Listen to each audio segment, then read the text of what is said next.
Ó, meu capitão, grato pela travessia. És competente e um bom homem do mar. O Briga está em boas mãos.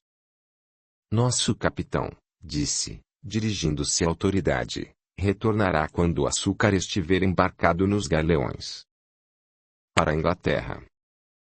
20 dias após, Severo pouco sabia do que se passava nas imensas e perdidas terras da colônia.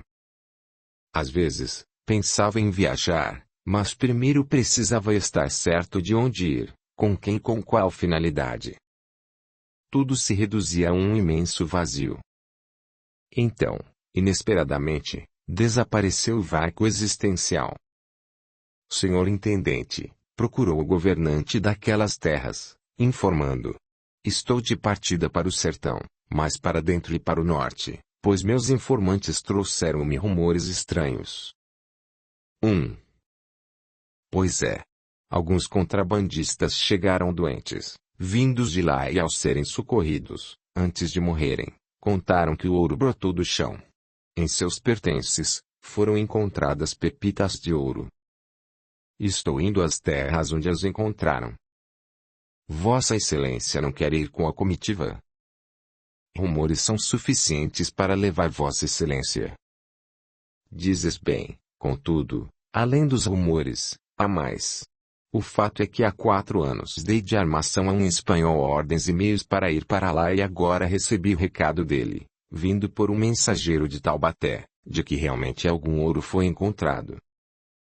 Imagino que el-rei gostará de saber que fui conferir, pois não? Severo não deixou por menos. Nesse caso, não recebo a oferta como convite, sim como obrigação leal à Sua Majestade, pois se para cá vim ser o intendente real, como poderia a comitiva não me levar? Mas é óbvio, emendou Silveira, algo irônico.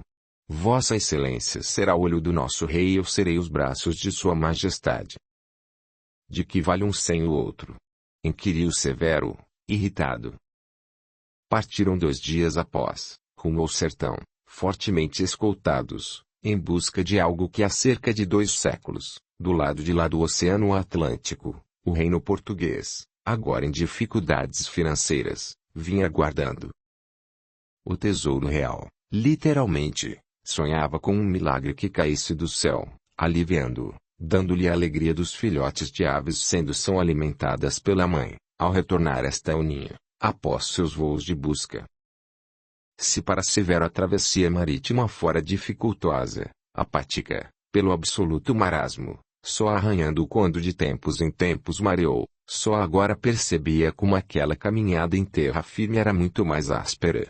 Veículos rudes, puxados por cavalos, e uma enorme carga no lombo de dezenas de muares, recebiam permanentes intrusos como acompanhantes. Insetos, roedores, cobras e diversos animais. Assim era, dia e noite, noite e dia. Os escravos, necessariamente cabisbaixos, por ordem dos feitores que os controlavam, volta e meia carregavam nas costas as 2 autoridades da armação. O governante e o intendente, isso, nas travessias de pequenos cursos d'água ou em áreas lodosas. Nunca será exagero comparar a coragem e as asperezas enfrentadas pelos marujos de então com as dos sertanejos, desafiando aqueles, a vastidão do mar, e estes, a imensidão das florestas, movidos ambos pelo indomável sonho humano de progredir e progredir cada vez mais. Infelizmente, ambição de parelha. O ímpeto das travessias marítimas, a partir dos descobrimentos, há 5 séculos, dava continuidade à eterna busca humana de um mundo melhor, a felicidade, da mesma forma que o faziam e alguns ainda fazem. Os beduínos e os nômades, de vários países, cruzando as dunas saarianas, traços vikings, arrojando-se das águas geladas às mais quentes, traços peregrinos, de todas as religiões, seitas e credos, traços caraveleiros, na busca do mundo novo, traços bandeirantes, mergulhando nas matas e sertões, traços homens do campo, vindo para as cidades, traços migrantes, imigrantes e imigrantes que, a bordo de um sonho, deixam sua região ou seu país e, de forma voluntária ou sob pressão econômica, vão para outras plagas ou outros países, os astronautas, orbitando a Terra, preparando para desembarcar em outros mundos. Na raiz dessa dinâmica humana, encontraremos o espírito imortal agindo incessantemente, sob o impulso e o influxo, felizmente inexoráveis, da lei do progresso, de autoria de Deus. Progresso moral, no fim das contas. 6 semanas depois a comitiva alcançou quase que o ponto pretendido, sem que nenhum fato marcante ocorresse.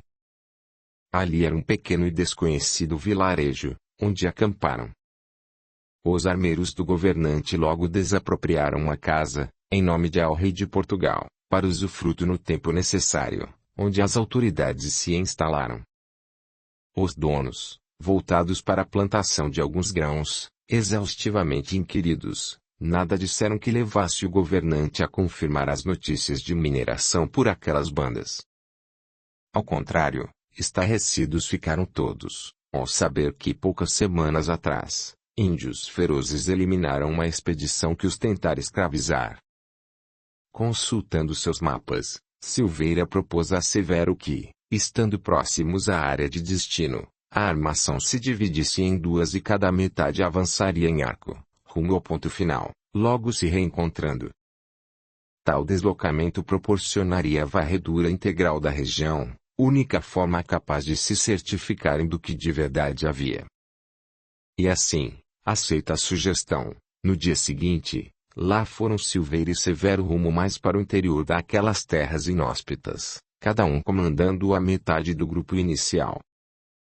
Severo não se acostumara a viajar ao lado de homens que jamais supusera ter como acompanhantes, mas aquela era a jornada que afinal iniciava a concretização do seu sonho de fortuna. Achar ouro. Mas, à frente, tudo poderia acontecer. E, verdadeiramente, muita coisa aconteceu. Capítulo 2.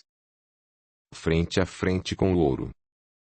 O fascínio do ouro sobre a alma, desde os tempos imemoriais, turba a razão e provoca surdez à consciência, levando a maioria dos homens, equilíbrio ausente, a procedimentos brutais. Designar um estrangeiro para embrenhar-se nos sertões com uma expedição oficial, porém disfarçada, fora a estratégia das autoridades portuguesas, desconfiadas de que, se por acaso a descoberta das minas fosse feita por nativos ou patrícios, dificilmente um delataria o outro, antes, fariam um acordo. Com prejuízo da coroa real. Um estrangeiro, caso acontecesse tal descoberta, teria necessariamente que se reportar à autoridade em exercício na colônia, para usufruir o que conseguisse. Assim, Mendonça, disfarçado de um misto de entradeiro e tropeiro, espanhol, financiado por autoridades portuguesas, secretamente agindo como espião realizava várias excursões, partindo do Rio de Janeiro com destino a Goiás, passando por Mato Grosso. Levava mantimentos, ferramentas, tecidos e aguardente para negociar com as entradas e bandeiras 5 de quantos aventureiros que, em busca de ouro e pedras preciosas, iam para tão longe, sendo que muitos nunca mais voltavam. Aliás, só voltavam aqueles que enriqueceram, minoria. A função de Mendonça, dessa forma, era disfarçada. Embora agisse como tropeiro, na verdade, era espião oficial de Portugal. Para despistar, volta e meia comprava escravos, pelo caminho.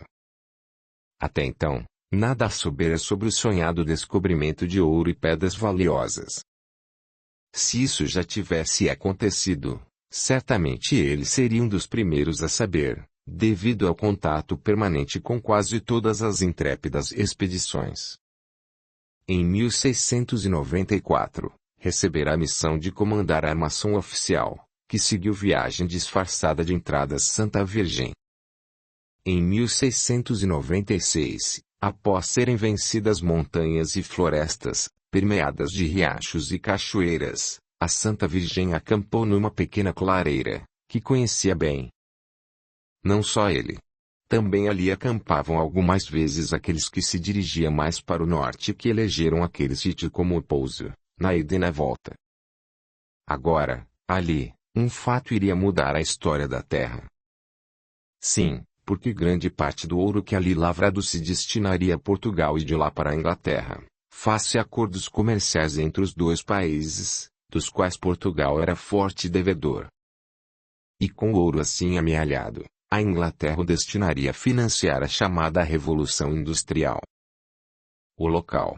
A atual cidade de Ouro Preto, em Minas Gerais, de início consagrada como Vila Rica, pela abundância de ouro e pedras preciosas ali encontradas, há 3 séculos. A título de reconhecer nova rota, o espanhol ordenou a Tenggegê, um jovem escravo de 15 anos, que escalasse o topo de um monte próximo. Aliás, em todas aquelas expedições, que vinham se repetindo e arrastando há cerca de 2 anos, Tenggegê, qual um cabrito, se especializara em subir montanhas, sozinho. Depois, lá do alto, observava o longínquo horizonte à frente e ao descer narrava a paisagem ao senhor. Com isso, funcionava como precária bússola humana e precursor do caminho a seguir.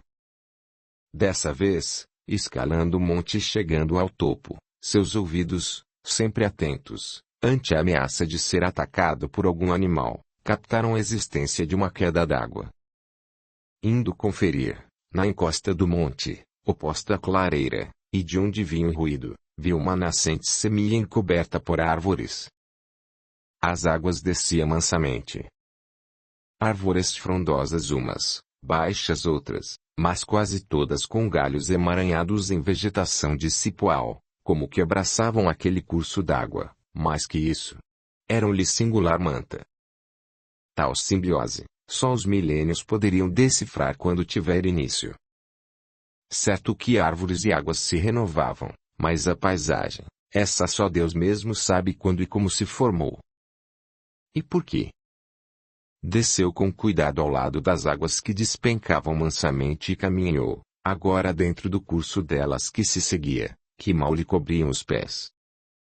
As águas, após formarem um pequeno lago, prosseguiam em suave declive por um pequeno leito de mais ou menos 100 metros, dali despencando noutra queda de mais ou menos 20 metros, mas com pouco ruído, pois galhos cruzavam e se antepunham na trajetória delas, amortecendo o jato. Curioso, continuou descendo pela encosta, ao lado da pequena cachoeira, para ver o que acontecia lá embaixo. E viu que o leito prosseguia, ainda calmo, mas ainda quase invisível, pois as árvores eram-lhe caprichosa coberta. Decidiu acompanhar o riacho, andando dentro do leito. Rio Tenggegê, pensou, denominando aquele riacho com o próprio nome, pois refletiu que assim como ele, nascera livre, nas terras sagradas da África e, no entanto, ali estava, longe dela, cativo. Não era isso mesmo que acontecia com aquele riacho que ele descobrira.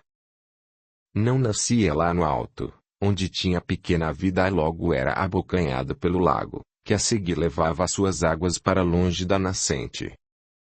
Antes, agachou-se para beber um pouco daquela água irmã.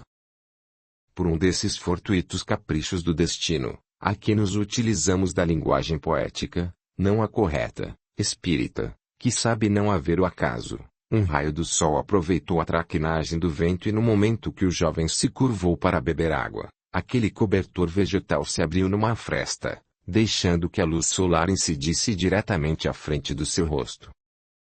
E o sol, vindo de tão longe, mostrou-lhe como ali, tão perto, a alguns centímetros dos olhos, saudava o reluzente pepita de ouro.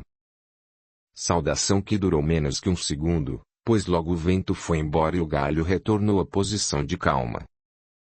Mas, na mente do jovem, aquele brilho jamais se apagaria. Atônito e deslumbrado paralisou a sede e o piscar.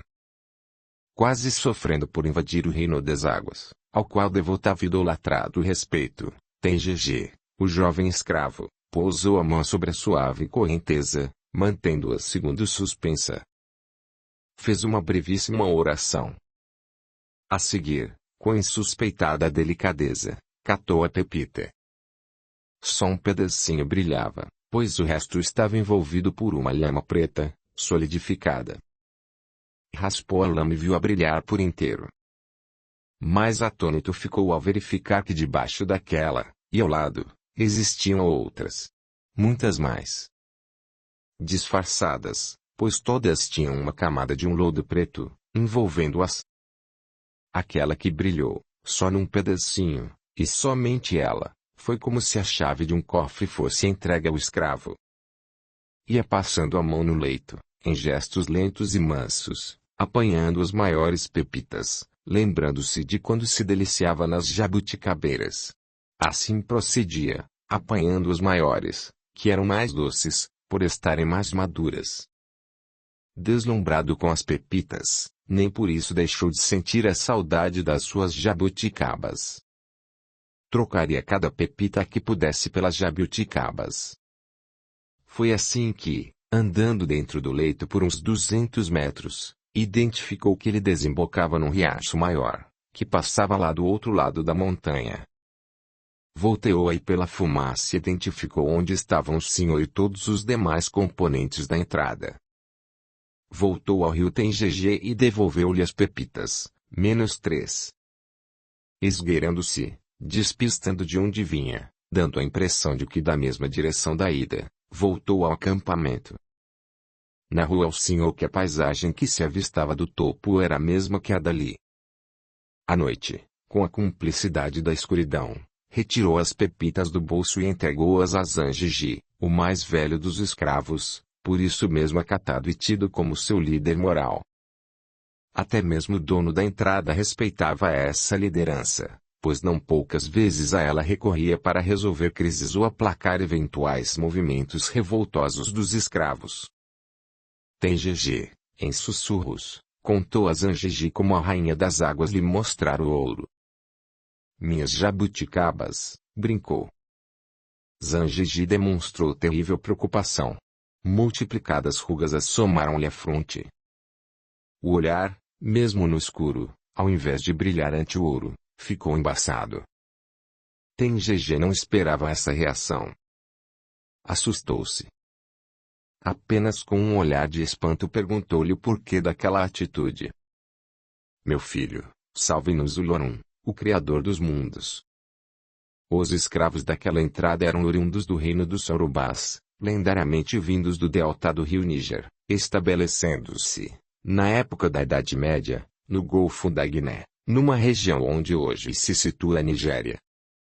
Para os Yorubás, Olorum é o Senhor do Céu, o Mestre do Céu, o Deus dos cristãos, e os orixás, as divindades secundárias, os santos, no caso, da Igreja Católica Apostólica Romana. O monoteísmo Yorubá, embora primitivo, como primitiva era a prática do intercâmbio entre o plano espiritual e o material, bem dão mostras de como aquele povo já trazia no espírito apreciável elevação moral. Pegou as 3 pepitas e sentenciou, acabrunhado. Aqui em nossas mãos, temos a chave da nossa liberdade. Não entende, criança? As pepitas que estão lá no seu riacho são suficientes para comprar todos os escravos desta entrada, isto é, os outros 18 irmãos nossos. Meu riacho. É como ninguém ainda ouviu, imagino que você vai dar seu nome a ele. O jovem admirou mais uma vez o incrível dom de Zanjiji de adivinhar pensamentos. Balbuciou. O senhor está certo. Quanto ao ouro, lá tem muito mais. Bem utilizado, poderá impedir que outros escravos sejam arrancados da terra-mãe, tão distante, e trazidos para cá, onde não nasceram, mas onde com certeza irão morrer. Cheias de angústia, as palavras de Zanjiji calaram fundo na alma de Tengegê. O que podemos fazer? Podemos fazer muitas coisas, mas por enquanto devemos fazer apenas uma. Silêncio. Deixar todo aquele ouro lá? Tengegê, minha criança, lá onde está é um cofre seguro, cuja chave o Criador dos mundos deu para você. Chegará o momento de ser aberto tal cofre, do contrário não teria sentido o que aconteceu. Mas o nosso dono está indo embora por esses dias. E o que tem isso? O cofre é da natureza, a chave é a sua, mas a hora de usar o ouro é do tempo. Após meditar alguns segundos, Zanjiji devolveu as pepitas. Onde quer que você vá, dê um jeito de enterrar as pepitas e só quando sair do lugar desenterre-as e leve-as com você. Ante a docilidade do jovem, o ancião advertiu-o. Jamais, mas jamais mesmo, diga uma única palavra sobre esse achado. É quase certo que se você não souber esperar a hora certa, gente nossa, a começar talvez de você, vai morrer. E gente branca também. Você não quer isso, não é mesmo? Tengege baixou a cabeça, anuindo. Beijou a rugosa mão de Zanjiji esgueirando-se qual criatura da noite, foi até um ponto do acampamento e enterrou as pepitas. Quando a entrada de Mendonça partiu, deixava ali um imenso tesouro material, representado pela abundância aurífera que os milênios construíram e acumularam, mas que só 2 homens conheciam. 2 anos após, distante dali, 5 escravos recém-incorporados àquela entrada fugiram. Recuperar escravos fujões e dar-lhes exemplar castigo, então, era ponto de honra e de sobrevivência a qualquer responsável por aquelas destemidas incursões. Intentavam, com isso, desencorajar novas fugas, aliás, bem fáceis, pois fugir para onde? Fazer o quê? Viver se escondendo pelo resto da vida. Terríveis eram as consequências quando escravos fugiam, fossem ou não recapturados. Na primeira hipótese, eram supliciados. Na segunda, inocentes pagavam.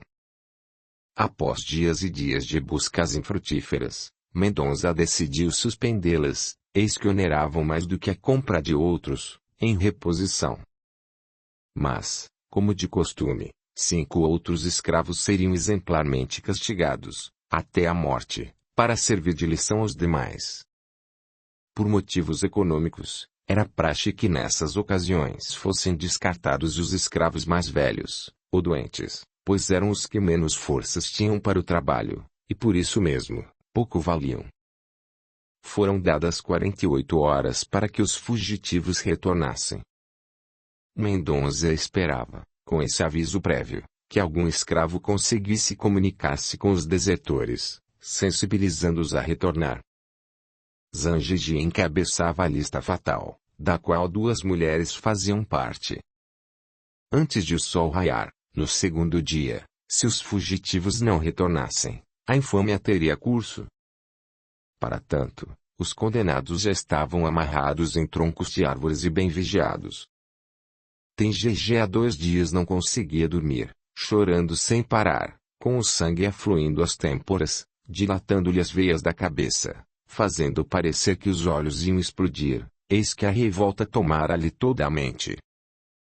Grande a dor pela perda dos companheiros, mas insuportável seria ver morrer Zanjiji, ainda mais de forma cruel. Alta madrugada, sem poder aproximar-se dos condenados, os quais estavam em jejum de alimento e de água, Tengege cochilou, ou pelo menos, assim lhe pareceu, pois viu um antigo amiguinho, dos tempos ainda da África, tudo cheio de luz, mostrar-lhe as 3 pepitas. Despertou sobressaltado, primeiro porque assistira ao amiguinho de infância a morrer, pois tinha graves problemas de saúde, segundo, porque entendeu que lhe tinha lhe dado um recado, terceiro, porque pela tradição iorubá, avisos dados por amigos que morreram só aconteciam quando aquele que o recebia tinha sido eleito babalaô igual sacerdote, na cultura africana e adivinho, no Brasil. Podemos dizer de uns e outros. São pessoas dotadas de faculdades mediúnicas acentuadas, todavia ainda não devidamente disciplinadas, no sentido de as exercerem tão somente com objetivos de ajuda espiritual. Tomou drástica decisão. Contrariando normas rígidas e pondo em risco a vida, de peito erguido, andando em passos cadenciados, deixou seu local de recolhimento. A madrugada ia a meio. Um guarda logo lhe apontou o mosquete. Você aí, neguinho bobo. Quer morrer? Morrer não quero não, senhor, mas se o senhor atirar vai ter que pagar ao senhor Mendonça o quanto eu valho. Calha a boca, seu moleque atrevido, e só fale se eu perguntar. O que você está fazendo, fora do seu canto sujo? Preciso falar com o senhor. Ah, eu já sabia. Bem que o patrão recomendou que ficasse alerta esta noite, pois logo mais ao amanhecer vamos economizar comida de 5 bocas velhas. Tem GG mordeu forte os lábios, a ponto de sangrar. Conteve-se. O guarda assobiou e logo mais 3 companheiros surgiram, com facão à mão, prontos para eventual combate. Vendo apenas Tem GG, sobranceiro, calmo, imponente na postura dos que têm a consciência do cumprimento do dever, os homens odiaram-no, de imediato. Até então apenas o consideravam um escravo a mais, jovem, saudável, forte e obediente. Mas aquela atitude, naquela hora, daquela noite, era simplesmente imperdoável. Lançaram-se sobre ele, quais feras sobre a presa abatida, pois nenhuma reação o jovem lhes interpôs. Amarraram-no, junto a uma árvore e começaram a dar-lhe vigorosas cintadas, sem aguardar o veredicto de Mendonça, a quem cabia decidir, o como, quanto, e onde castigar eventuais desobediências. Já sangravam as costas de Tem GG quando todos ouviram a áspera ordem. Que estão quieso. Parem com isso. Furioso, Mendonça vinha verificar que tumulto era aquele. Ao ver um escravo ser chibatado, sem sua ordem, exigiu explicações. Os homens, covardes, justificaram. Ele queria fugir, ele queria fugir. E nos enfrentou. Mendonça olhou Tem GG, por quem nutria alguma simpatia, eis que nunca fora desobedecido por aquele jovem e jamais fizera cara feia diante de qualquer trabalho. Ralhou, inquirindo. É verdade? Por que quis fugir? Não sabe que conheço mais um irmão seu iria para lá? Apontou para o céu. Não ia fugir. Só queria falar com o senhor. Falar o quê, a essas horas? Só com o senhor. Chegue perto. Quando Mendonça, algo contrariado, aproximou-se, quase rosto a rosto, Tem GG disparou, baixinho. O senhor quer ouro? Pela mãe de Deus, quem não deseja? Quase gritou Mendonça, logo murmurando. Onde está? Quando ficava agitado, Mendonça misturava a língua pátria com o português, sendo entendido por Tem GG, dada a convivência de ambos. Tem GG sugeriu que dispensasse a presença dos guardas. Vão tomar conta dos prisioneiros, deste cá trato eu, ordenou Mendonça, percebendo que os homens estavam contrariados por ele estar dando trela a um escravo, desautorizando-os. A sós com Mendonça, Tem GG murmurou as mais doces palavras jamais ouvidas por ele. Sei onde tem ouro.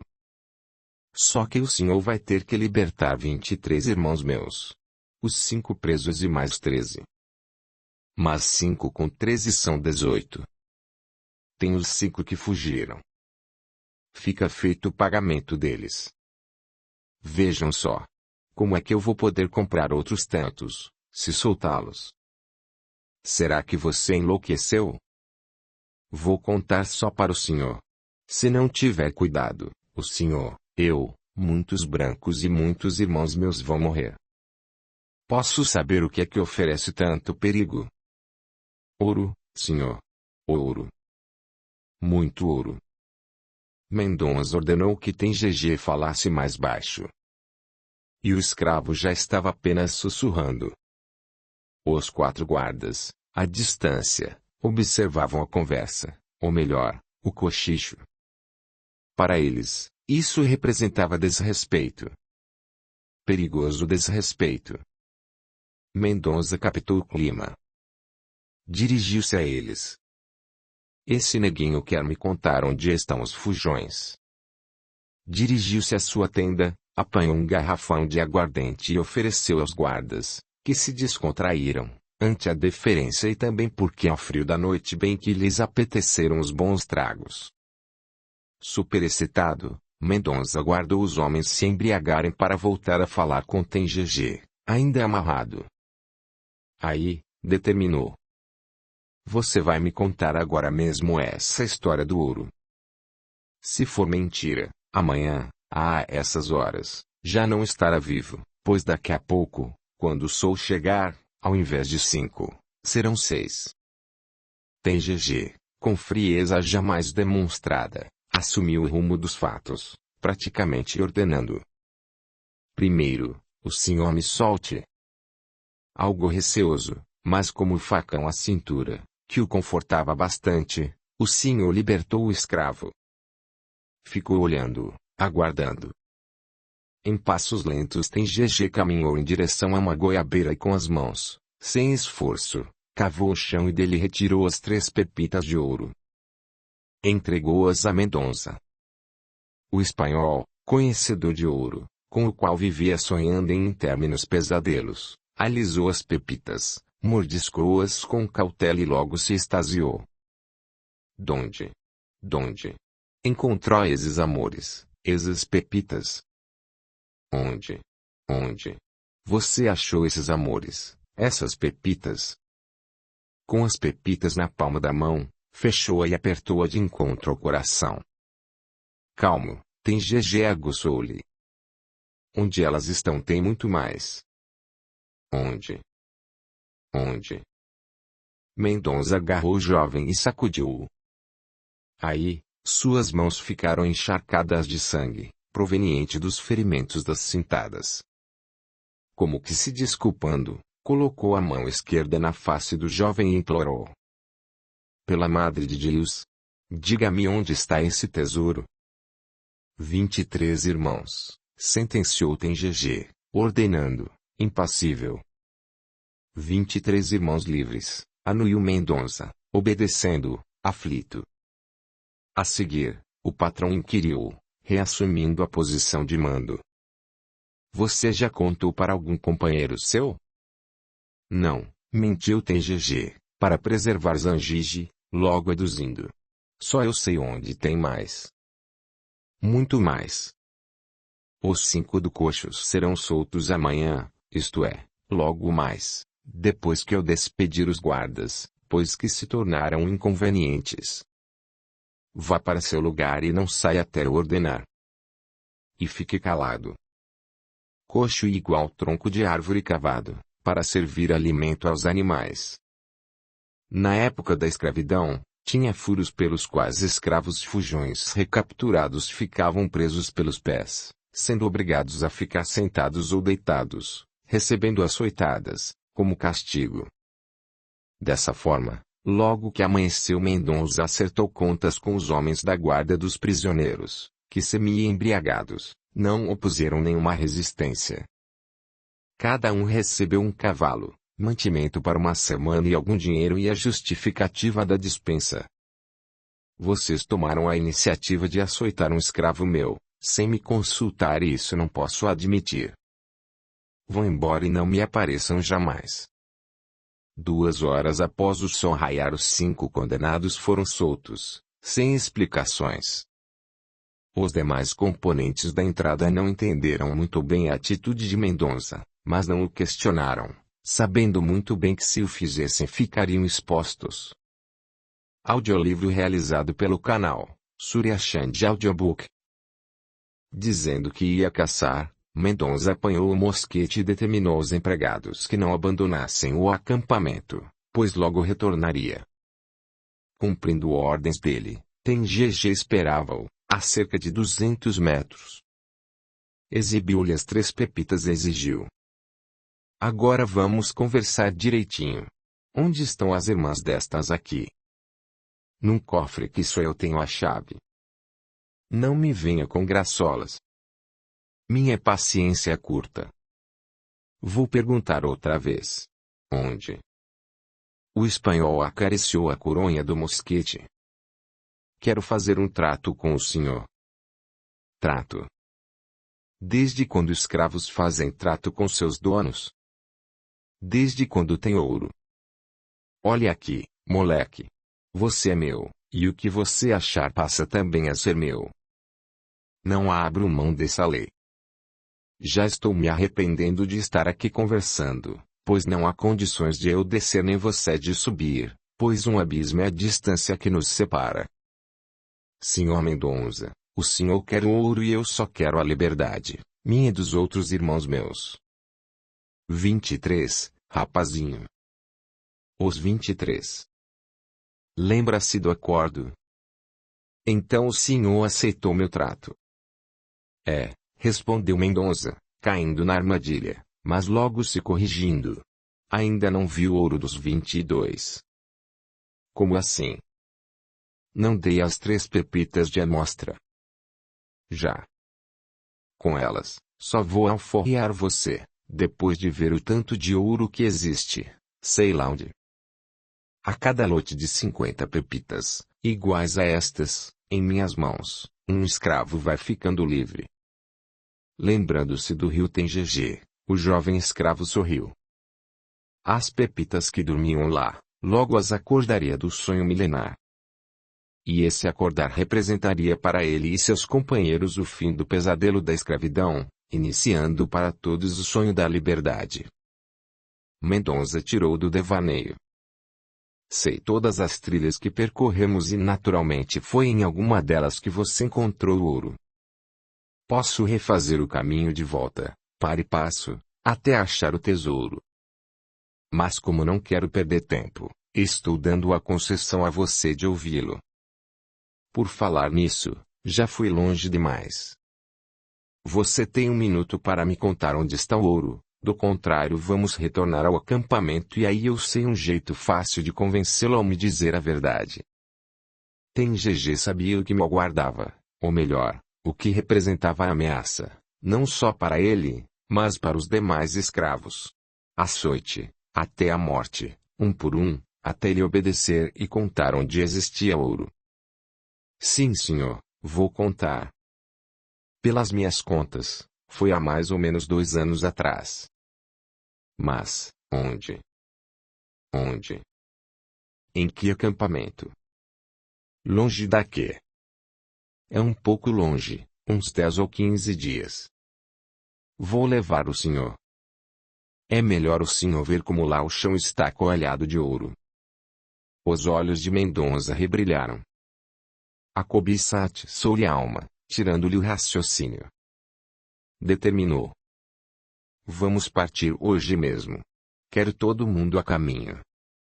Naquela entrada não houve mais suplícios de escravos, até que, uma semana após, em marcha acelerada, chegaram a cerca de 3 quilômetros do morro onde nascia o rio Tengegê. No caminho, o jovem escravo havia procurado os Anjiji e perguntou-lhe sobre a maneira de não desobedecer aos orixás. Como saber quando eles querem dar algum recado? Além das nuvens, onde moram os orixás, é o local predileto para eles conversarem com as pessoas que só falam a verdade e principalmente aquelas que ajudam os necessitados. Como podemos ir até lá? De noite, principalmente, quando dormimos. De dia, quando há necessidade, são eles que descem e vêm até nós. De um jeito ou de outro, o recado é sempre passado. Como sabermos se é deles o recado ou da nossa cabeça? Muito simples para quem tem fé em Olorum e em si mesmo, mas difícil quando não se crê nem num nem no outro. Mas, diga-me, por que você veio perguntar-me essas coisas? Porque sonhei com Gangê, aquele que morreu ainda criança, muito doentinho. Lembro-me dele, pois tão pequeno já era babalorixá na aldeia que morava. O que sonhou com ele? Quando o senhor estava preso, em sonho lhe mostrou-me as pepitas. Agora, esta noite, me disse como tenho que tratar com o senhor Mendonça, para não ter problemas no futuro. Siga os conselhos dele. Assim, saindo dali, Tengegê procurou Mendonça. Sabe, senhor Mendonça, eu não sou criatura de mentir. Disse que levaria o senhor ao ouro e vou fazer isso. Mas tomei uma decisão e dela não abro mão. Mendonça, a ponto de explodir de tanta ansiedade para pôr a mão no muito ouro prometido pelo escravo, Irritou-se. Decisão? O que é isso? Quer roer a corda? Veja lá o que diz, moleque, pois posso acabar com a sua raça ainda hoje. Sei disso. Antes de tudo, vamos acertar uma coisa. Nunca mais o senhor me chama de moleque, pois já sou homem. Minha cor foi o do Duá que assim me fez.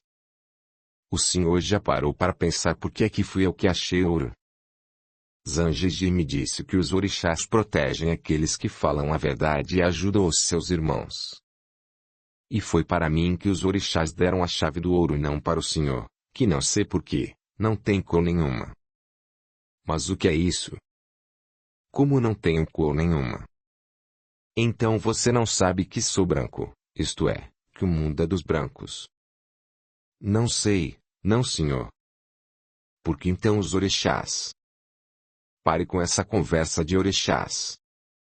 Diga logo o que tem a dizer. Onde está o ouro tem muito. Mas sei onde encontrar mais. Mendonça quase perdeu o fôlego. Como assim?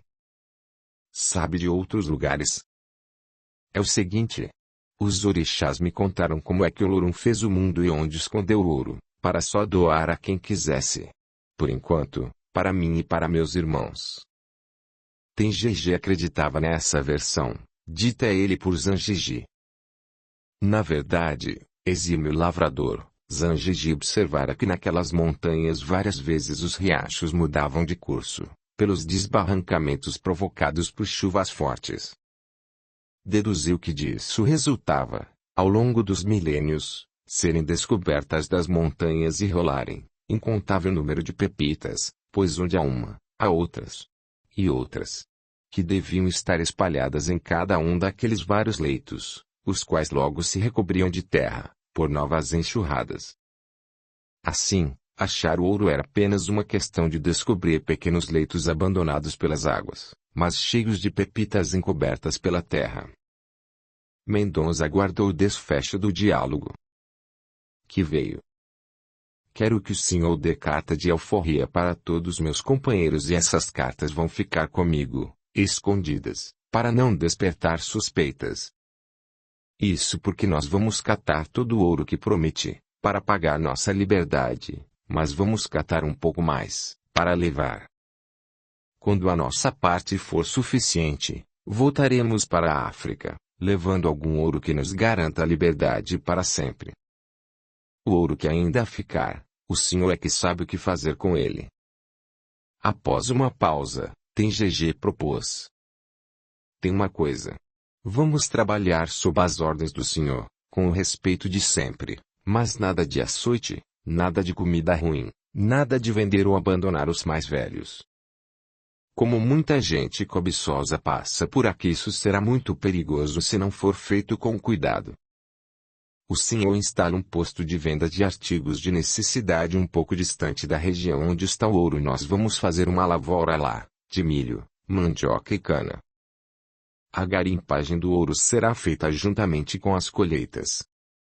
Assim, ninguém suspeitará. Um escravo. Tão jovem. Não acredito. Não acredito. Meiros. Isso é o que seremos. Praticamente estamos fazendo um contrato de sociedade. Seu plano é simplesmente formidável, pois me beneficia com bastante ouro. Só que tem uma coisa. Vocês terão que ficar, no mínimo, 2 anos trabalhando para mim. Pela primeira vez em tantos anos, deu a mão a Tengege, cumprirei minha parte, desde que você e seus amigos cumpram a sua. E tem uma coisa. Terão que trabalhar para mim, no mínimo, 2 anos, pois menos do que isso inviabilizaria os planos. O jovem escravo anuiu, algo contrariado. Mendonça estava deslumbrado com a inteligência dele, tudo o que propuser era viável e lógico. Tengege selou magistralmente aquela reflexão. Minha vida será garantia de muito ouro para o senhor. Quando chegaram ao sítio que Tengege indicou, ele e Mendonça, dizendo a todos que iam fazer uma caçada breve, foram para o monte do rio Tengege, chegaram à nascente, Percorreram a encosta, passaram pelo lago e desceram na lateral da cachoeira e andaram alguma distância pelo raso leito do riacho, quando o Tengege ajoelhou-se. Pondo a testa na água por 3 vezes orou. Rainha das águas, estamos pedindo licença para acordar as filhas da montanha amarela, que estas águas cantantes embalam, fazendo-as dormir sono profundo. Elas representam nossa volta à terra que nos viu nascer. Poeta, pensou Mendonça, cada vez mais admirando aquele escravo singular. A seguir caminharam mais ou menos uns 200 metros no leito, livrando-se da densa vegetação que quase o acobertava. Mendonça sequer piscava. Num determinado ponto Tengege pegou o facão e rapidamente abriu uma clareira aérea, pela qual o sol penetrou e refletiu-se nas águas calmas. Apanhou uma pequena pedra, redonda, preta. Raspou-a. Brilhou. Mendonça viu a primeira pepita. E outra. E mais outra. Centenas. Atirou-se a elas e foi recolhendo-as no bornal. Em menos de 1 hora, o bornal estava cheio. Tão pesado que teve dificuldade para carregá-lo. Ali mesmo o trato entre os 2 homens começou a ser cumprido, pois Tengege, com ativa personalidade, tirou a metade do ouro do bornal de Mendonça e colocou no seu. Só pelo olhar Mendonça compreendeu que aquilo fazia parte do trato. Mas não se deu por vencido. Ia catar mais pepitas quando Tengege advertiu-o. Já estamos demorando a voltar e também ficará pesado transportar o bornal cheio. O riacho poderá sair daqui, mas o ouro que está nele, não. Assim, devemos partir. Quando pudermos, voltaremos. Embora fossem sócios, na prática Tengege ali era o chefe. Na verdade, seguirá fielmente as instruções que em sonho o espírito Gange lhe passara, na noite anterior. Quer apoiar o canal? Seja membro. Deixe o seu gostei, comente, compartilhe, e se inscreva. Dessa forma você estará fazendo com que esses audiolivros cheguem a mais pessoas, e também estará ajudando o canal a crescer. A gratidão é o caminho da evolução. Capítulo 3. Ouro na terra, ouro na alma. A postura de Tengege encerrava uma nova realidade para Mendonça e sua entrada. Ele estava rico, continuava o chefe de direito, mas sobre os escravos, o chefe de fato era o jovem Tengege. Sequer passava por sua cabeça sua obrigação junto à coroa portuguesa. Que me importa, pensava, quando se afastavam do rio Tengege, ter perdido o mando sobre esses escravos se logo poderei comprar quantos quiser. Quantos quiser, exclamou em voz alta, sem querer. Já sei. O senhor está pensando em comprar outros escravos. Como é que você sabe o que estou pensando? Quando o senhor tiver muito ouro, nós vamos embora. Parece que sempre vai querer buscar mais ouro e nesse caso precisará trazer outros escravos. Aí o senhor pensou. Com o ouro que terei, comprarei quantos quiser. Acertei. 1. Só que tem uma coisa. Agora que nós já ficamos livres, o senhor passou a ser o escravo. Que é isso, moleque? Logo se desculpou. Que é isso, rapaz? Ficou louco? Como é que se atreve a me chamar de escravo? Desculpe, senhor, estava só vendo o futuro. O senhor com muito ouro. Assim está melhor. Bem melhor. Pois é aí que eu imaginei que o senhor só vai pensar no ouro, até quando o pai grande o chamar. Pai grande? Que é isso? Ou melhor, quem é ele? É Olorum. Aquele que é muito bom, muito justo, que fez todas as estrelas e todas as coisas deste mundo, todos os bichos, todas as gentes, brancas e negras. Se ele é tão bom e justo, para que fez os negros? Ué! Então eu e meus irmãos não estamos ajudando o povo destas terras? O que seria da colônia sem nós? Os índios são bons, mas não sabem plantar e nem sabem navegar para levar o que aqui é colhido para um outro lado do mar. Então o seu pai grande fez vocês para serem escravizados. Isso é justo. Para vocês isso é bom. Zhang me ensinou que toda vez que nós não sabemos resolver um problema, é porque nossa ignorância é maior que a solução. Nesse assunto do pai grande ter sido injusto com os negros, outro dia Zhang me perguntou se eu queria ser branco, mas ter nascido cego, ou sem um braço, uma perna. Então, está vendo só? Esse tal pai grande seu e do Zhang não é lá bom nesses assuntos de justiça, não é mesmo? Não senhor, não diga isso. O pai grande é bom sim. E ele não é do Zhang meu. É pai de todos que têm vida e é perfeito. Nós é que às vezes não prestamos, sendo ingratos e maus com nossos irmãos, os brancos, os negros, os índios, os mestiços e até os animais, pois todos são filhos do mesmo pai. Zhang me contou que ele, eu e os demais escravos já tivemos outras vidas, sendo brancos, ricos, poderosos e não agimos corretamente com nossos empregados e agora nascemos negros e fomos escravizados para aprendermos que não se deve fazer para os outros o que não queremos para nós. Zhang disse tudo isso. Então vocês me consideram seu irmão. Escravos, índios ou negros, não passam de peças e quanto a isso de índios, negros, bichos e brancos serem irmãos. Não admito. Tenho pena de vocês. Que provas tem disso tudo? Ah, senhor, provas, só o coração é que as tem. Ou nós aceitamos essa realidade, compreendendo que cada um colhe o que plantou, ou então vamos nos angustiar por muito tempo. E vocês não se revoltam de serem negros? E escravos? Muitos se revoltam. Preferem morrer.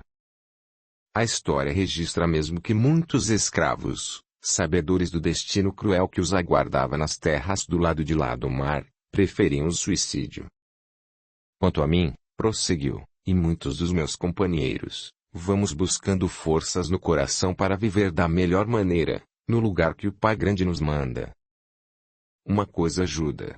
É o entendimento de que o sofrimento de hoje foi plantado ontem, por nós mesmos. Isso afasta a revolta e não se revoltando hoje, a vida fica menos difícil e amanhã seremos mais felizes. Que história é essa de ontem, hoje e amanhã? Muitas vidas, senhor.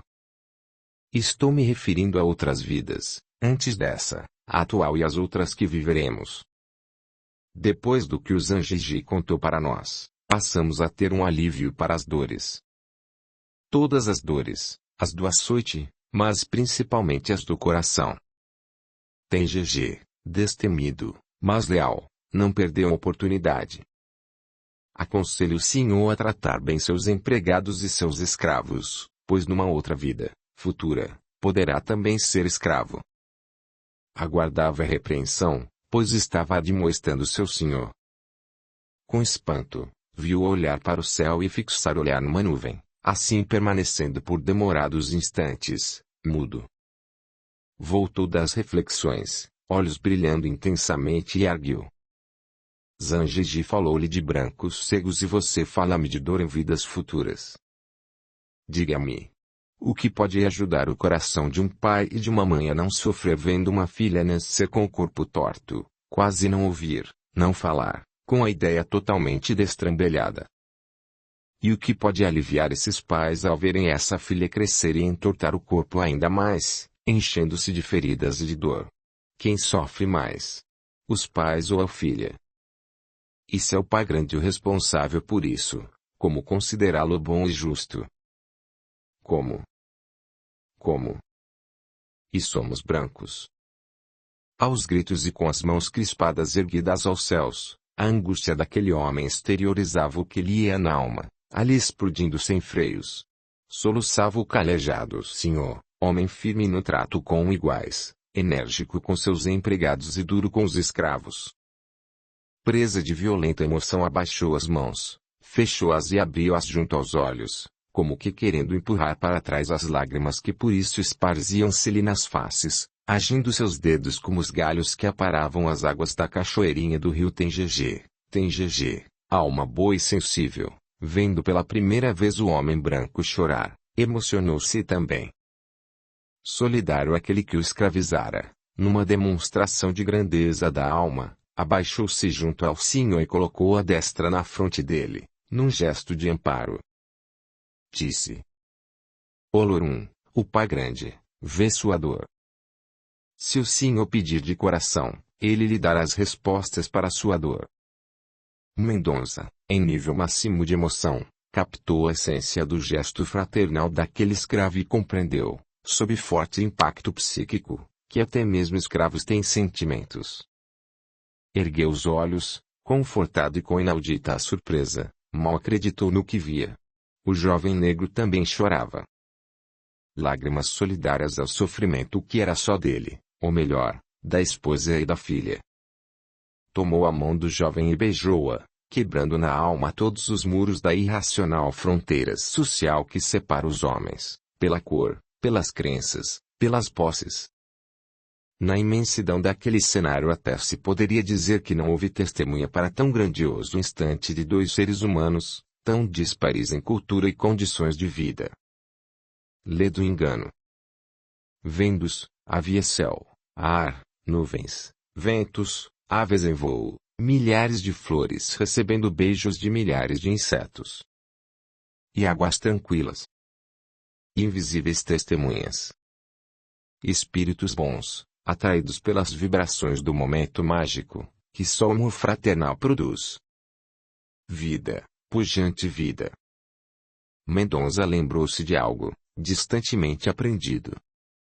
Tengegê, quando eu era criança meu avô contava que houve um homem extraordinário, chamado Pablo, que foi o maior pregador religioso de todos os tempos.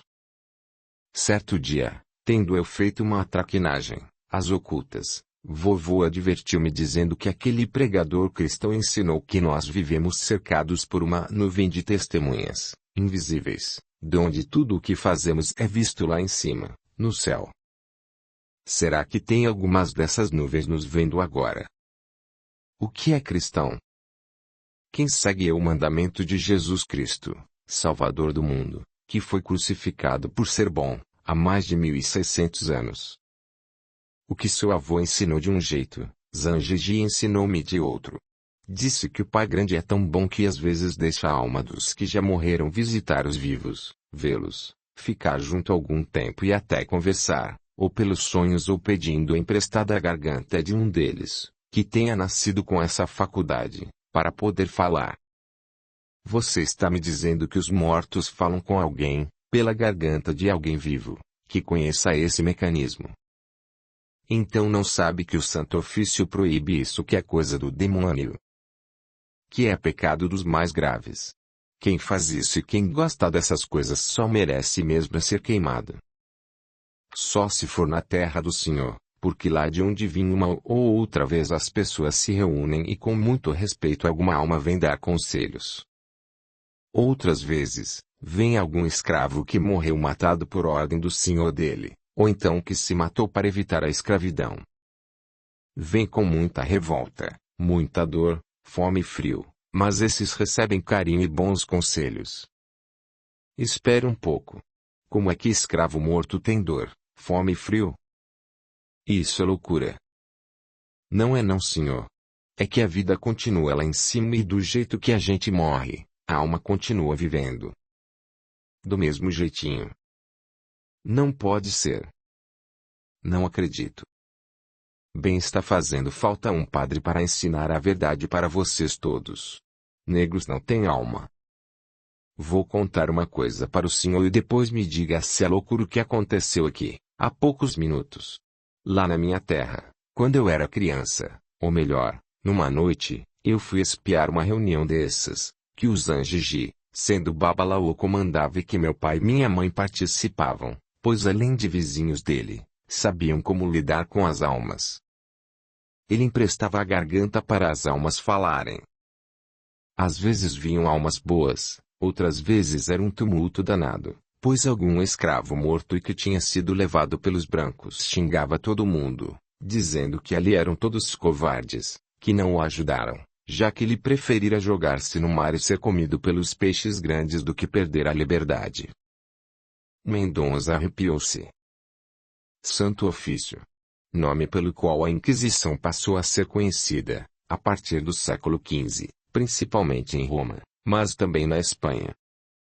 Antes de radicar-se no Brasil fora tripulante de navios negreiros e lembrou-se que não raro, de fato, alguns escravos não suportavam a ideia da escravidão e se lançavam às águas, em alto mar, sabendo de antemão que teria morte trágica, afogados ou devorados por tubarões, que viviam rondando os tumbeiros. Pensou aterrorizado. Se isso for verdade, então alguns negros têm alma e as desses escravos continuam vivendo e com ódio de quem os comprou. TGG captou o momento de reflexão do senhor. Prosseguiu. Quando eu nasci nasceu também um menino perto de onde eu morava. Ele se chamava Aganger, o corpo dele era esquisito, os olhos eram para cada lado e tinha um caroço enorme nas costas. A boca era cortada em cima, igual a das lebres. Quando foi crescendo, os dentes nasceram fora de lugar e só falava com dificuldade. Só eu entendi o que ele falava, ninguém mais. Nunca aprendeu a andar direito e quando se locomovia mais parecia um orangotango. Fez pausa, pois o soluço embargou-lhe a voz. Logo, seguiu. Com tudo isso, foi a melhor criatura que conheci. Ficamos amigos e tratei dele até o seu último dia de vida. Morreu aos 8 anos. Quando nós nos reuníamos para conversar, e fazíamos muito isso, ele nos ensinava muitas coisas. Falava para mim e eu repetia para todos. Tenguegue, era assim que me chamava, fala para eles que eu escuto vozes aqui dentro, e batia no alto da cabeça. São vozes boas. Vocês nem acreditam o que elas me falam. Querem saber? Espere um pouco. Como é que esse seu amigo ouvia vozes dentro da cabeça? Os ouvidos estão de fora. Pois é. Dentro da cabeça, sim senhor. O Ganger era todo torto por fora, mas aprumado por dentro, que nem a mandioca, que nasce e vive debaixo da terra, tirando a casca é branquinha e lisa. Quando ele ouvia essas vozes todos ficavam quietos, para saber o que ele tinha ouvido. Aí ele contava que as vozes eram dos mortos. Aqui. No acampamento. Vocês fazem isso? O senhor perguntou e por isso vou responder.